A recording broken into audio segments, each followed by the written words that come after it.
Okay, so good day everyone. For today's discussion, we will be discussing the first lesson for semifinal, which is the lesson 7. We will be focusing on the science and technology and human flourishing, revealing enhancing the human experience. But before that,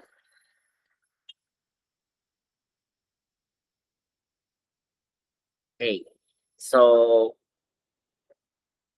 we will explore the deep and fascinating connection between the science and technology and human flourishing.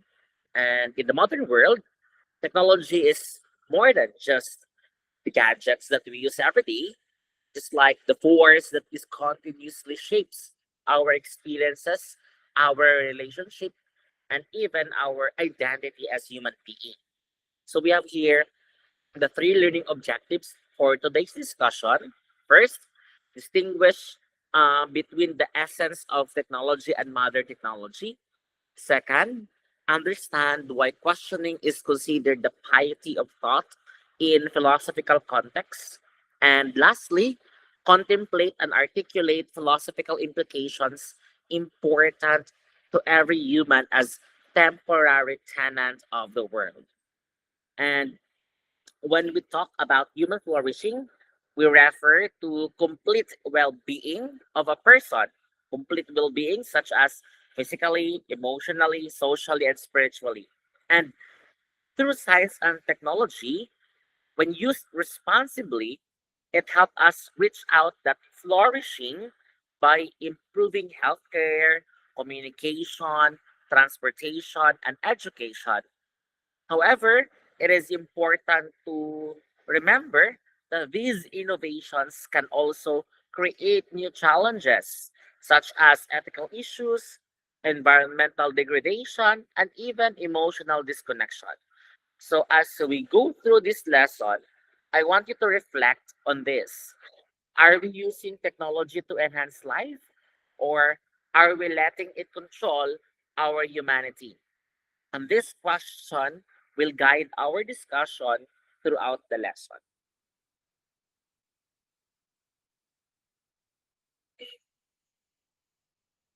So today, technology as medium for exploration and discovery. At its very core, technology is a medium of exploration and discovery. It allows it allows people to uncover truths about the world that would otherwise remain hidden.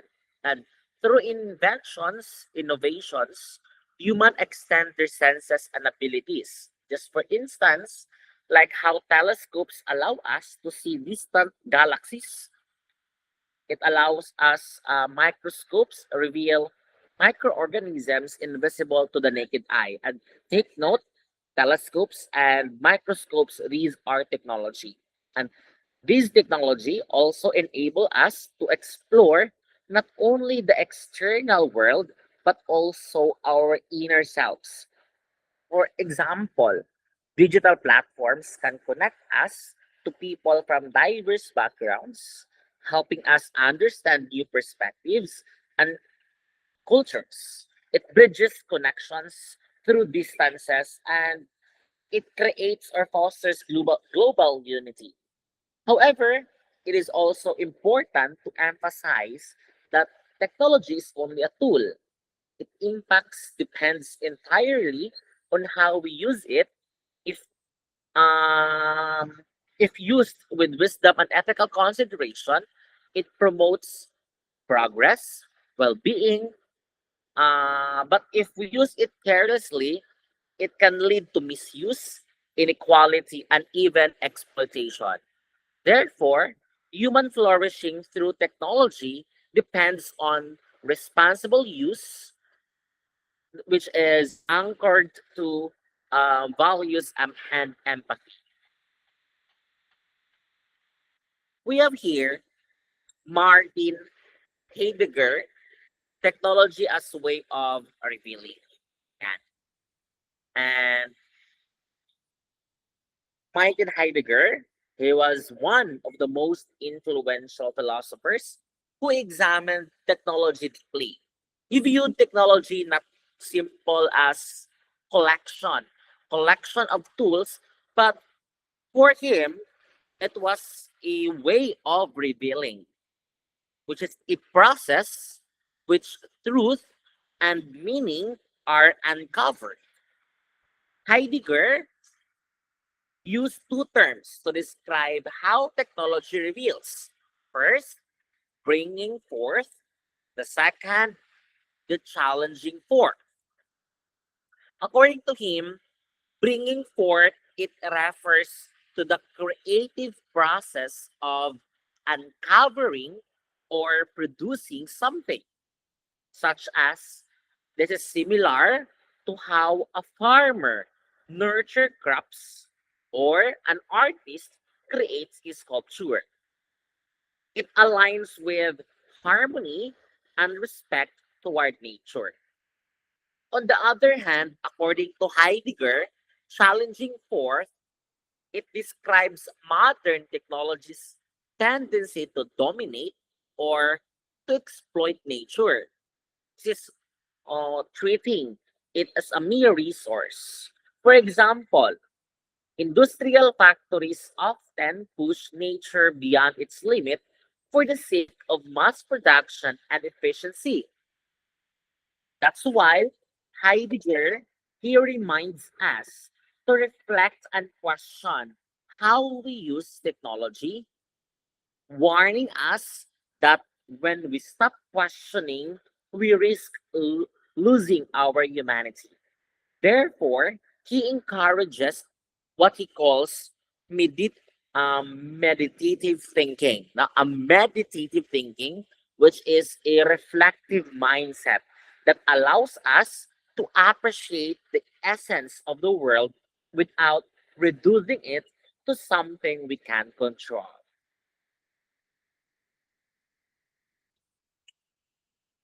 So here, the essence of based on instrumental versus anthropological views. Technology's essence can be understood in two main ways. The first one, instrumental view; the second one, anthropological view. But before that, what is this instrumental view or perspective? When we say instrumental view, it sees technology as a tool. It means to accomplish goals. For example, our smartphones, it helps us communicate, to study, and navigate. However, when we depend too much on our smartphones, we may lose balance, spending excessive time on screens, which it contributes to affecting our physical and mental health. Meanwhile, on the anthropological view or perspective, it goes deeper. It sees technology as a natural expression of human creativity. It is not just a tool, but part of who we are as thinking, inventive beings. And through technology, we shape our environment or values and even shape our sense of identity. For example, social media has redefined the way people interact and perceive themselves. It allows self expression, but also exposes individuals to issues like comparison and insecurity. That's why understanding both views, instrumental and anthropological, it helps us manage technology wisely, and it ensures that it serves humanity rather than enslaves it. The next part is technology as poesis and aletheia, bringing forth truth. Poesis and aletheia. Okay. So, according to Heidegger, he also described technology using these two Greek terms, poiesis and aletheia. So, according to Heidegger, poiesis means bringing forth. When we say bringing forth, this is a creative act of making something appear. Just like think of artists planning a landscape or an inventor designing new machine.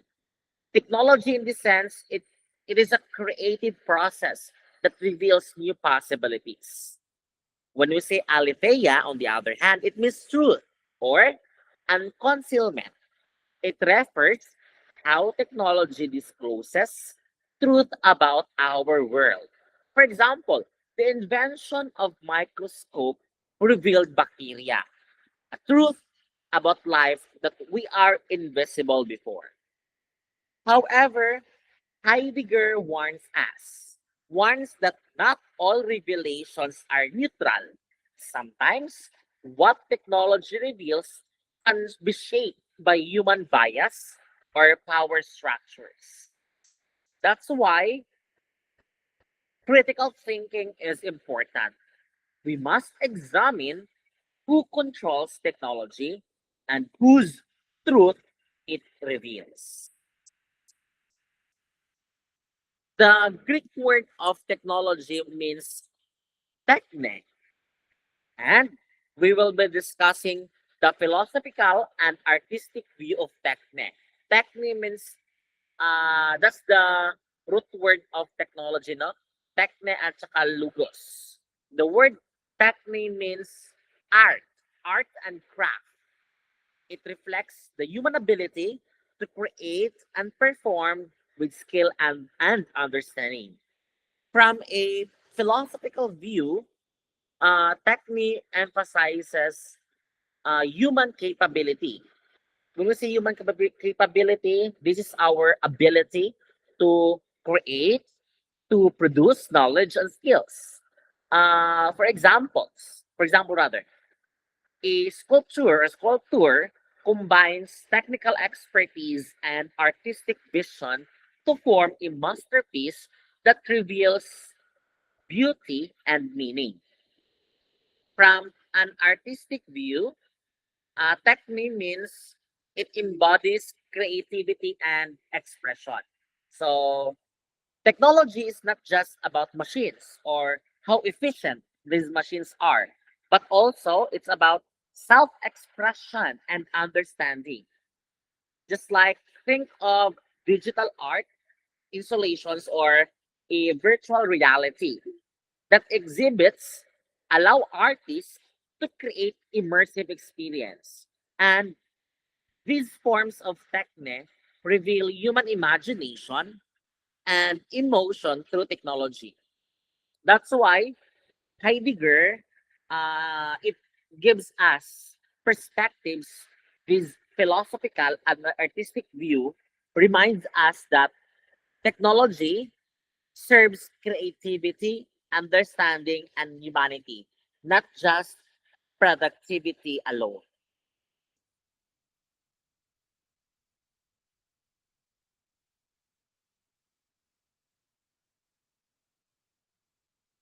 The next is we have modern technology challenging forth and in framing. So, according to Heidegger, he explained modern technology as no longer simply brings forth, but according to him, it challenges forth.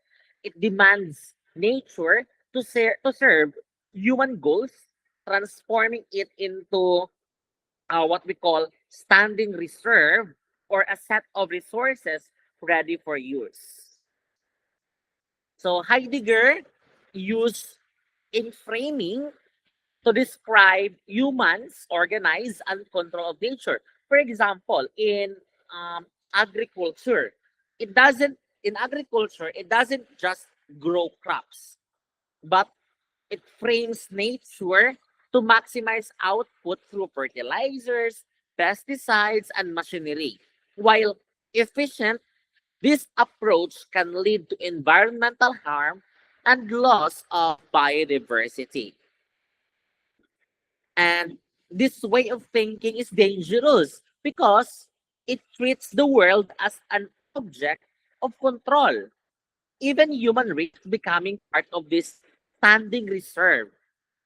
It valued only for the productivity and usefulness.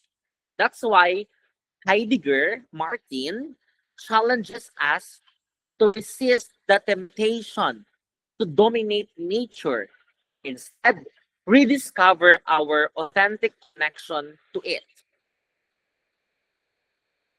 And there are two modes of thought, the calculative thinking at saka the meditative thinking. No? Heidegger distinguishes two ways of thinking, the calculative and the meditative. When we say calculative thinking, this is analytical and goal oriented. It measures, predicts, and controls. It's very useful in science, engineering, and other business related programs. For instance, when city planners design flood control systems, they rely on data and models to ensure safety and efficiency. However, when we rely solely on calculative thinking, we may overlook nature's intrinsic value. That's the time where meditative thinking becomes essential. It is reflective, calm, and open. It allows us to appreciate the world as it is. For example, when people or person quietly observing a forest learns about harmony and interdependence, not through analysis, but through experience. In a world dominated by speed and efficiency, we must balance these two modes. These two modes of thought, calculative and meditative thinking, are valuable. But meditative thinking keep us grounded, human, and compassionate. The next part is the dangers of technology, reduction to standing reserve. Plus, technology can also be dangerous. We have pros and cons, especially when it reduces humans to standing reserves, the resources for technological system. Example in social media and digital marketing, human attention is treated as a commodity. Companies compete for every second of our screen time, often manipulating emotions for profit.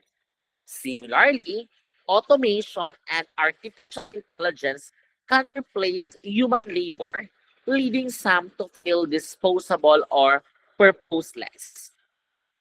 Even our privacy is at risk.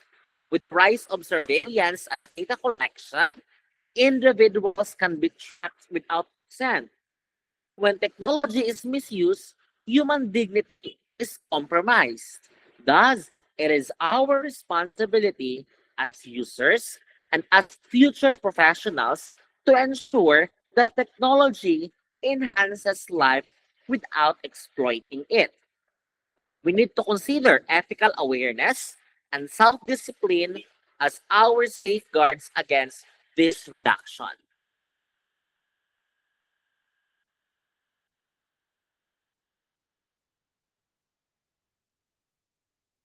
Next, despite the dangers, Martin Heidegger offers hope for us, the art, as a saving power. He believes that art has the ability to awaken meditative reflection. It allows us to pause, to question, and reconnect with our essence as human being. And through art, whether in music, poetry, or literature, we can gain new perspective on life and technology. And art reminds us that meaning and beauty exist beyond utility or profit. It lets us feel, reflect, and rediscover what truly means to live.